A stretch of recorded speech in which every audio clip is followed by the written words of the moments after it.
All right, let's be real for a second. For decades, we've been sold a story. Every movie, every song, every fairy tale shoves the same script down our throats.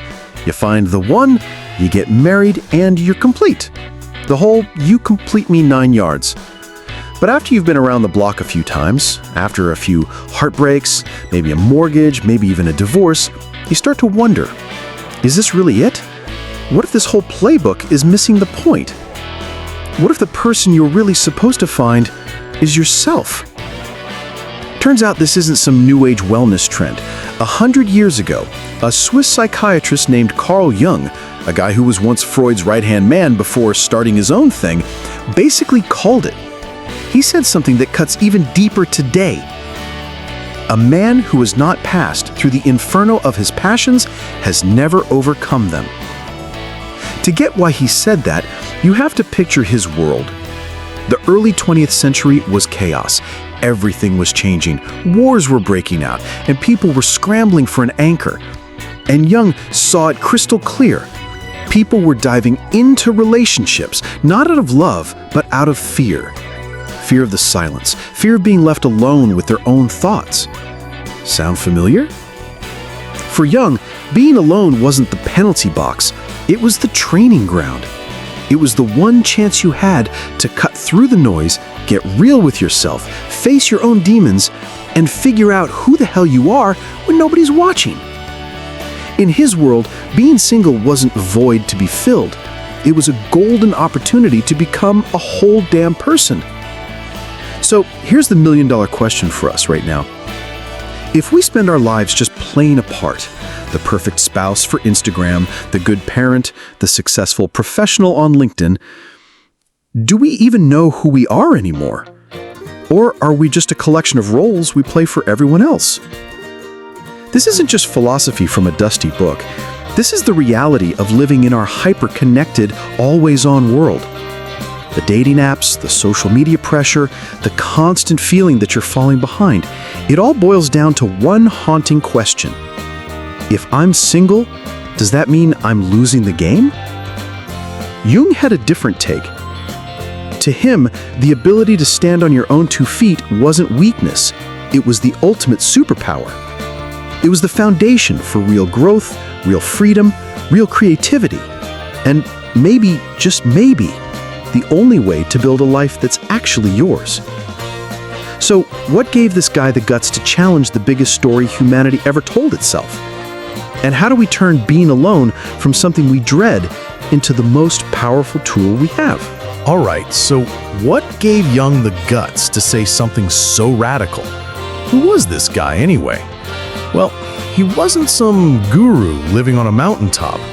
Carl Jung was born in Switzerland back in 1875, the son of a pastor. So picture this.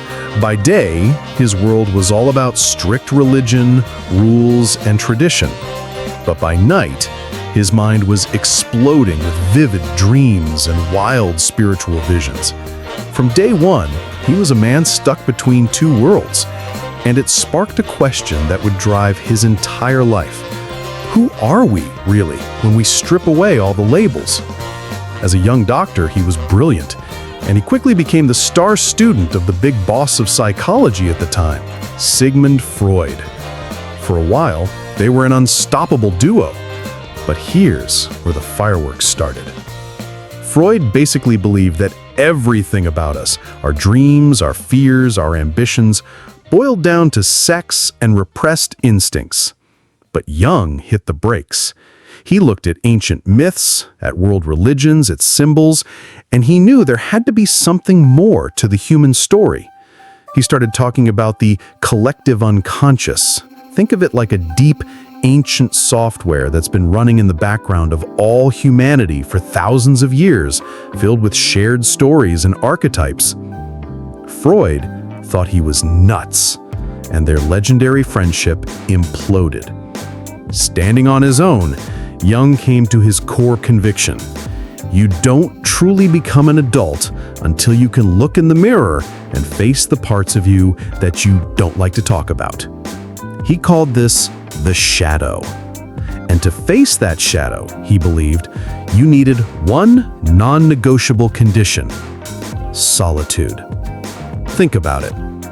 In a relationship, your identity gets tangled up with someone else's.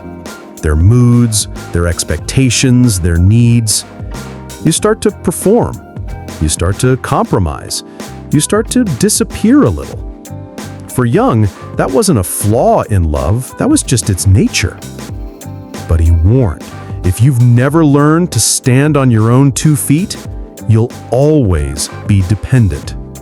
You'll never taste what real freedom feels like. That's why Jung saw being single, at least for a while, as not avoiding love, but as a training ground, a sacred pause, a chance to hit the reset button. And inside that space, incredible things happen.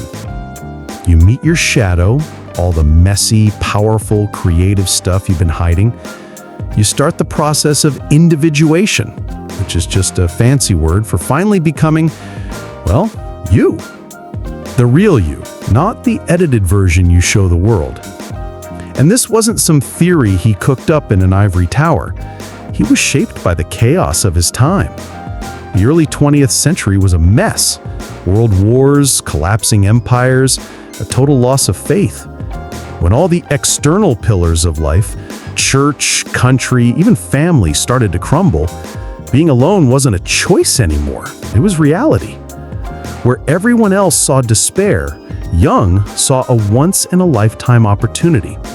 He believed that chaos forces you back to the only relationship that can't be broken, the one with yourself. This is why he looked beyond Europe and dove into Eastern wisdom, the I Ching from China, the Upanishads from India, Buddhist teachings. They all pointed to the same damn thing. The journey to find yourself begins the moment you're willing to walk alone. So while Freud insisted we're just prisoners of our instincts, Jung fired back with something revolutionary. We can rise above them, but only if we have the courage to go through the valley of loneliness first. And from that foundation of fire, experience, and relentless searching, he was ready to make his boldest claim of all. Learning to stand alone might just be the best thing you ever do for your life. But what happens when a theory this explosive leaves the lab and hits the real world? What kind of backlash did it cause? And in Jung's own life, what was the turning point that proved just how powerful this idea really was? Okay, so Jung's big claim that learning to stand alone is a superpower. This wasn't just some nice theory he cooked up in a quiet Swiss office. He was looking at the hard evidence written in the fire of history. Remember, Jung lived through the most brutal part of the 20th century, World War I, then World War II, two absolute storms that ripped the world apart. And he saw a chilling pattern. The more chaotic and terrifying things got, the more people scrambled for safety in numbers. They clung to anything: crowds, ideologies, political movements, toxic relationships. When the world goes crazy, the herd instinct kicks in. People were willing to trade their own minds, their own souls, just to feel like they belonged to something, just to not be alone. But here's the kicker. The people who actually changed the world, the ones who pushed humanity forward, they were almost always the ones who dared to stand apart, the rebels, the loners. Take a guy like Nikola Tesla, the mad genius who dreamed up our modern electrical world while everyone else was still in the dark. AC power, wireless tech, he built the future in his head. Tesla never married. He basically said you can't serve two masters. For him, it was science or a family. He knew he couldn't have both. His solitude wasn't a sad side effect. It was his fuel. It gave him the space, the focus, the obsession to literally light up the world. Or go back further to Isaac Newton, maybe the biggest brain in scientific history.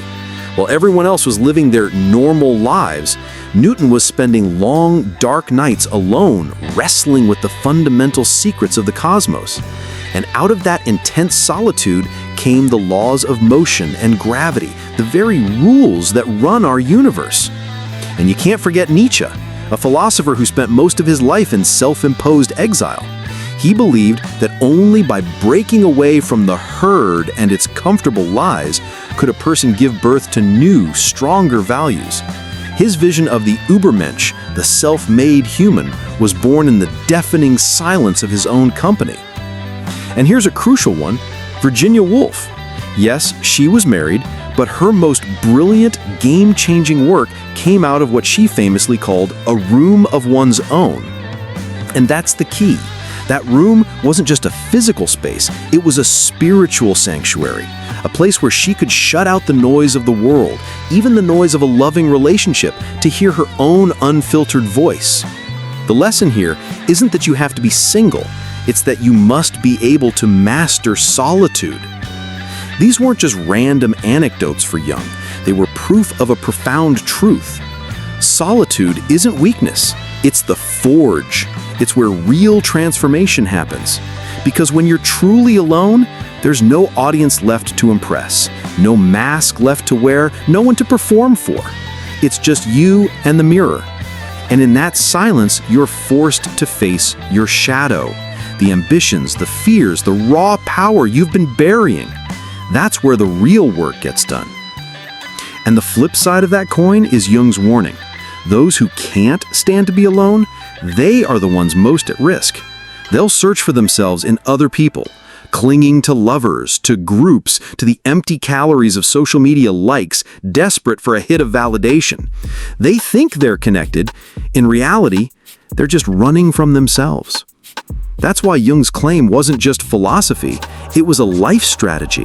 He was telling us, before you go looking for a partner to build a life with, first, learn how to build a life on your own. Because only then is love a choice, not a need. Only then is your life a mission, not an escape. But that leaves us with a huge hanging question. If society has spent centuries telling us that marriage is the ultimate prize, how did it react when Jung stood up and called solitude a higher path? Did the world listen, or did it try to shut him down? For centuries, society has handed us all the official life script. You know the one. Grow up, get a job, get married, buy a house, have 2.5 kids, end of story. Marriage wasn't just a choice, it was the finish line, the gold medal of adulting. And being single? That was the ultimate failure. A giant flashing sign that something was deeply wrong with you. So you can imagine the shockwaves when Carl Jung stood up and basically threw a Molotov cocktail into the middle of the party, declaring that standing alone might be the best thing you ever do. That wasn't just a new idea, that was blasphemy. And the world did not take it quietly. First came the stigma, the then. In the old world, being single was social suicide. A man who never married? He was seen as a weirdo, a loose cannon, a question mark. Something was off. A woman without a husband? She was a tragedy, a spinster, a problem to be solved, usually with pitying looks and awkward matchmaking attempts. Even the geniuses we just talked about weren't safe. Sure, people would praise Tesla for his brilliant inventions, but then they'd lean in and whisper, "It's a shame he never settled down." Probably would have been normal. The message was brutal and clear. You can literally change the world, but if you go home to an empty house, you're still seen as incomplete. And that fear, that terrifying fear of being the odd one out, drove countless men and women down the aisle. It wasn't about love. It was about survival. An entire generation signed contracts of quiet desperation. Then came the underground resistance. But underneath all that judgment, something else was stirring. A quiet resistance. The artists, the writers, the philosophers, the people living on the bleeding edge of culture, they knew Jung was onto something. They understood that solitude wasn't emptiness, it was fertile ground. Remember Nietzsche thundering, "He who cannot be alone is a slave." Or Virginia Woolf's battle cry, "A woman must have a room of her own." These weren't just pretty quotes for a coffee mug. They were lifelines. They were survival guides for anyone brave enough to tear up society's script. They confirmed Jung's deepest conviction: solitude isn't a tragedy, it's the price of freedom. And now, the battle rages on. The now. But here's the thing. That war never ended. It just changed battlefields. Fast forward to today, in the 21st century, and the stigma is still here. It's just sneakier. It's that awkward question from your aunt at the Thanksgiving dinner table. So, anyone special in your life? It's your Instagram feed, flooded with engagement photos and gender reveals, making you feel like you're falling behind. For a successful single woman, the label is now too picky or intimidating. For a single man in his 30s or 40s, it's man-child or afraid of commitment. We live in this bizarre paradox where we preach independence, but we still celebrate marriage as the ultimate trophy. And that constant tug-of-war creates a quiet modern tragedy. Too many of us are living a life based on the fear of what other people will think, never discovering the power Jung was talking about. And that's the core of it. Jung's vision was a doorway. For those brave enough to walk through it alone, it was total liberation. But for those still chained to the old script, the idea of that empty room was, and still is, unbearable. Which leaves us with the burning question for our time. In this endless war between tradition and freedom, which side is winning? And what does that mean for the future of how we live and love? Okay, so after all the history, the backlash, and the stories of history's rebels, what's the bottom line? What's the actual takeaway for us, living right here, right now? It all boils down to one seismic truth that echoes from Jung's time to ours. Being alone isn't a waiting room until your real life begins. It is a part of your real life, and it might just be the most powerful part. For centuries, we got it backward, but looking back, Jung left us a playbook. It has 3 core lessons. 1. The personal playbook, the gym for your soul. Let's get personal. Jung's first lesson is for you. He basically told us, you can't have a healthy relationship with someone else until you've sorted out the relationship with yourself. Solitude isn't empty space. It's the gym for your soul. It's where you go to do the reps, facing your fears, wrestling with your shadow, figuring out your own values without anyone else's input. Think about it. It's the difference between coming to a relationship as a whole person looking to share a life versus a half person looking for a spare part to fix them. One is about connection. The other is about desperation. Jung was teaching us to aim for connection. The second lesson is for us as a society. In the 20th century, the crowd was a literal mob with pitchforks and political slogans. Today, the crowd is digital, and it's in your pocket 24/7. It's a fire hose of opinions, outrage, and curated perfection spraying straight into your face, telling you what to think, how to feel, and who to be. If you don't have a strong inner anchor, you will be swept away by the algorithm. In this new world, solitude isn't about being lonely, it's about sanity. It's the sacred space where you unplug from the noise and plug back in to yourself. It's how you protect your own mind in a world that wants to rent it out for clicks. And finally, the legacy, a new definition of a life well lived. Jung's greatest gift wasn't just about being single, it was the idea of individuation, which is really just a $10 word for the journey of becoming the person you were meant to be before the world told you who you should be. And that journey demands that you're not terrified of your own company. This reframes everything.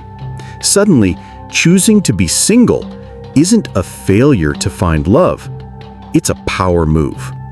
It's a deliberate choice to invest in your own growth, your career, your art, your purpose. Look around today. You see it everywhere. People are building rich, meaningful, incredible lives on their own terms. This isn't an escape from life. This is a redefinition of what a successful life even looks like. And that right there is Jung's earth-shattering legacy, a mic drop that echoes through the century. Singleness is not a wound to be healed, but a strength to be unleashed. So now as we look to the future, the question isn't what history will decide. The question is what we will decide. Will we continue to see being alone as a temporary problem to be solved? Or will we finally reclaim it as one of the most powerful paths to a free and authentic life? So, we've walked through the dust of history. We've heard Jung's battle cry echo through the decades. We've seen how the choice to stand alone has always been an act of rebellion. But the final chapter of this story? It's not in some old book. It's being written right now by us. 1. A quiet revolution is already happening. Look around. A silent rebellion is underway. The numbers don't lie. More and more people are hitting pause on marriage or swiping left on it altogether. Across the world, single by choice is no longer a whispered excuse. It's becoming a declaration, a legitimate life philosophy. For the first time in history, millions are standing up and saying, without apology, I'm not waiting for my life to start. This is my life. But the old script dies hard. And yet, the ghost of the old script still haunts us. The pressure is still there, the questions still sting, the feeling that you're somehow off track still creeps in late at night. Make no mistake, choosing to build a life on your own terms in a world that still worships the couple as the ultimate prize is still a radical act. It still takes guts. Jung's legacy, the permission slip. Carl Jung didn't just leave us a theory. He left us a permission slip. Permission to believe that being whole is more important than being a half. Permission to see the time you have with yourself, not as a void, but as an adventure. He lit a fuse 100 years ago with a radical idea that the path to your true self doesn't run through another person. It runs directly through the heart of your own solitude. And today, that fuse has finally reached the dynamite. And so, the final questions return not for Jung, not for history, but for you. Is being single a problem you need to fix? Or is it the superpower you have yet to unleash? Will you keep living the life you were told you should want? Or will you have the guts to build the life you actually want? And what if, just what if, the person you've been searching for your whole life isn't out there in a bar or on a dating app? What if they're waiting for you, in the quiet, in the silence, when you finally decide to come home to yourself? The story isn't over. The last page is blank, and the pen is in your hand.